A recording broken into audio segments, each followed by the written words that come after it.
Ó, o cara conseguiu ir numa escola pública e o cara conseguiu se alimentar de forma simples. Ó, eu, por exemplo, entrei num restaurante pela primeira vez com 20 anos de idade. Com 20 anos de idade, eu entrei num restaurante pela primeira vez. Não é possível, Flávio. Tô te falando, cara. Você nunca tinha ido num McDonald's? Não era a cultura da minha família. A gente comia em casa. Andar de avião, depois que eu comecei a trabalhar. Mas assim, eu tava numa condição que eu podia lutar, entendeu? Sim. Então assim, vale isso. Então, é a decisão de sair da boiada. A mobilidade social, vamos falar de números aqui, para quem está na pobreza, tá? É nem extrema pobreza. Em geral, leva-se 9 gerações para se chegar na classe média. Na média, estatisticamente. 9 gerações. Então, o que acontece? São 9 gerações. Cara. Imagina que são 9 gerações? É muita coisa. Agora, o cara que está ali na média, vamos lá, ele questionar. Ele tem que questionar. Se ele não questionar, daqui a 40 anos ele vai estar lá. Se ele se questionar, aí ele talvez tenha coragem ou não de sair daquela linha de montagem. Aí começa a funilar. Aí quando ele tem a coragem, ele vai ter que vencer o próximo obstáculo, que é a pressão de familiares, de amigos do seu ciclo de relacionamento. Nós temos a necessidade, o ser humano em geral tem a necessidade de ser aceito pelos seus peers, pelos seus próximos. Então, se você se vê reprovado por todo mundo, é como se o seu cérebro pensasse, peraí, cara, será que tá todo mundo errado e eu tô certo? Você se sente reprovado, você se sente errado. Só que para você sair da boiada, você vai ter que nadar contra a correnteza. Você vai ter que contrariar a opinião da maioria. Você vai ter que ser movido por uma convicção diferente da lógica do status quo no qual você vive. E isso é muito difícil. Minha primeira atividade que eu fiz, minha primeira iniciativa que eu fiz, eu tinha um relógio, que era um relógio, sabe? Eu tinha um relógio. Era um relógio. Relógio de calculadora, vocês lembram? Relógio de calculadora? Lembro. Cássio. Eu tinha um Cassiozinho de calculadora. Adorava relógio. E aí a primeira coisa que eu fiz foi vender esse relógio. Que era um presente que eu tinha ganhado. Aí eu vendi esse relógio. E com o dinheiro que eu vendi esse relógio, eu comprei mais outro relógio. E aí vendi esse relógio de novo. E com esse dinheiro, eu comprei outro relógio. E meu relógio foi melhorando. E vendi esse relógio de novo. Na terceira ou a quarta vez que eu vendi esse relógio, o cara que me vendia o relógio, o meu fornecedor de relógio, já comecei a conquistar um pouco a confiança dele. Então eu comprei um relógio novo e peguei mais 2 em consignação. Ele já confiou em mim, já me conheceu, confiou em mim que eu iria pagar ele.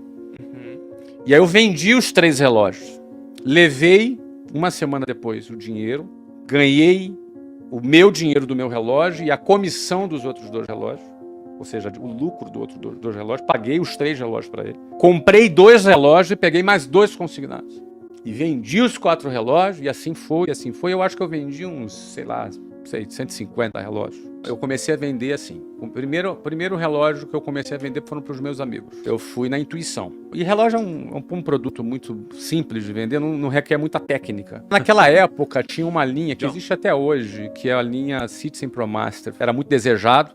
E eu vendia esse tipo de relógio. Os jovens gostavam muito de comprar esse relógio. Então eu comecei a vender para os meus amigos, amigos do bairro, amigos da escola. Daqui a pouco eu comecei a vender para vizinho do amigo. E o negócio começou a rodar. O negócio começou a rodar. E eu lembro que tinha um jornal chamado Jornal Balcão, no Rio de Janeiro, que era um jornal de classificados. A gente anunciava o relógio lá, mesmo antes de ter o relógio, porque eu sentia qual era a demanda que tinha pelo relógio, e aí eu comprava e o relógio juntava as pontas, entendeu? Então eu comecei a vender. Então essa minha experiência vendendo o relógio, ela me trouxe 2 coisas. Primeiro, eu já estava namorando e era muito ruim para mim ficar pedindo dinheiro pro meu pai. Tinha acabado de ser expulso da escola, uma história que todo mundo já conhece. E aí o que acontece? Comecei a ter dinheiro para poder sair com a Luciana. Então essa foi meu primeiro conquista. Não precisa pedir dinheiro pro meu pai para sair com a namorada, não é? Depois, num segundo momento, quando eu comecei a vender com um pouco mais de escala, eu fiquei vendendo relógio por 1 ano. Não sei se eu vendi 10 relógios por mês, talvez, em média. Mas imagina aquele mês que eu vendi 20 relógios. Eu não me lembro quanto eu ganhava por relógio. Mas aí o que acontece? Eu comecei a questionar, de novo questionar. Porque o que eu ganhei vendendo aqueles relógios já era mais do que o meu pai e a minha mãe ganhavam no mês. Mas quando eu ganhei aquele dinheiro, eu gostei de ganhar aquele dinheiro. E eu me senti assim, cara, por que as pessoas pegam 2 horas de ônibus para ganhar um salário mínimo? Por que elas fazem isso? Elas não vendem relógio. Eu tinha a sensação que eu tinha uma fórmula que fazia as pessoas saírem daquela situação delas. Eu tive a sensação de ter descoberto um caminho de saída. Que, cara, pô, eu ganhei, sei lá, 5, 6, 7 salários mínimos no mês vendendo relógio. Por que que uma pessoa, ela trabalha um mês inteiro para ganhar um salário mínimo levando 5 horas, carregando cimento nas costas, trabalhando em obra? Por que que ela faz? Porque ela não vende relógio, caramba. Essa era a minha sensação. Mas por que que as pessoas não fazem isso também? Isso é um sentimento interessante, porque esse sentimento tem a ver comigo. Eu me sinto tendo uma boa notícia para dar para as pessoas, que pode libertar elas do sistema. Todos nós somos conduzidos à morte. E o tempo passa. Eu não tenho mais 20 anos, 20 e poucos anos. E o tempo é escasso, não é? Então eu penso que a vida como um todo, ela cansa. Toda a vida cansa, né? Estressa. Muita gente fala, mas o empreendedorismo cansa, ele estressa. Estressa sim. Mas não empreender estressa também. Fracassar estressa mais ainda. A mediocridade e a estagnação estressa mais ainda. Então a vida estressa em qualquer hipótese. A gente tem que escolher qual é o estresse que a gente quer. Se é o estresse do crescimento ou se é o estresse da acomodação. Então eu penso que o que nos conforta é o significado da nossa vida. É quando a gente consegue dar significado àquilo que a gente faz. Porque se a gente não tiver significado o que a gente faz, uma hora a gente vai encher o saco. Ainda mais quando a gente não precisa mais. Você tem dinheiro na conta lá, rendendo, sem você... Como é que você vai se levantar de manhã? Então quando você consegue dar significado pela tua vida, você ganha um renovo na sua vida para fazer aquilo que você quer fazer. Se manter com vontade de fazer.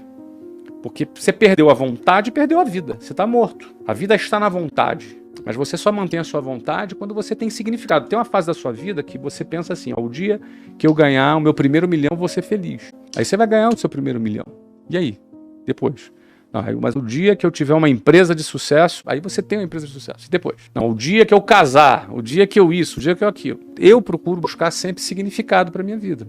Eu fui bem sucedido empresarialmente, fui bem sucedido profissionalmente também. Faço 30 anos de casado esse ano, tenho um casamento bom, tenho 3 filhos, excelente relacionamento. E aí? E agora? É buscar dar significado para a tua vida, para a minha vida. Na realidade, o significado, ele tira a dor da existência. Né? A existência por si só dói. E aí não importa se é pobre ou se é rico. Existir dói. Porque existir com a consciência de que você vai morrer dói.